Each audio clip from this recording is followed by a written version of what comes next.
Allora voglio leggervi prima della poesia una recensione fatta su questa poesia, proprio perché io queste poesie ormai ho inventato una tecnica che è quella dell'accorpamento delle poesie alle immagini.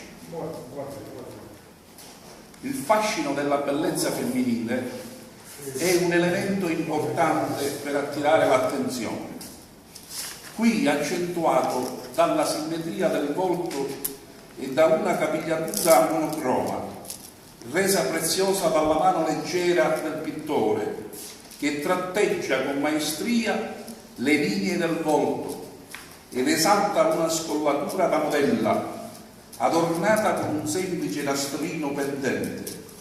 I canoni della bellezza sono soggettivi e qui il poeta si lascia trasportare dal suo vissuto e dall'attaccamento alle radici della sua comunità sicula, che per la sua posizione storico-geografica ha visto gente provenire da tanti luoghi, creando mescolanza, decanta la bellezza delle femmine beggi in lingua vernacolare arricchita da rima per dare melodia al suo pathos.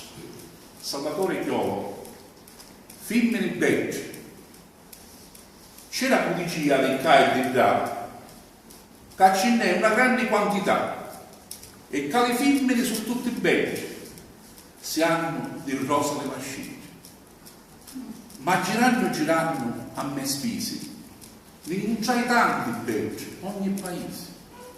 Però mi feci persuaso senza offesa che in Sicilia ce n'è una grande distesa. Dico che ce n'è tante femmine belli, ma dalla Sicilia ce n'è a monzeggi, femmine biondi, rosse e nipoli di Gizza, belli femmine di sicola e buona grazia.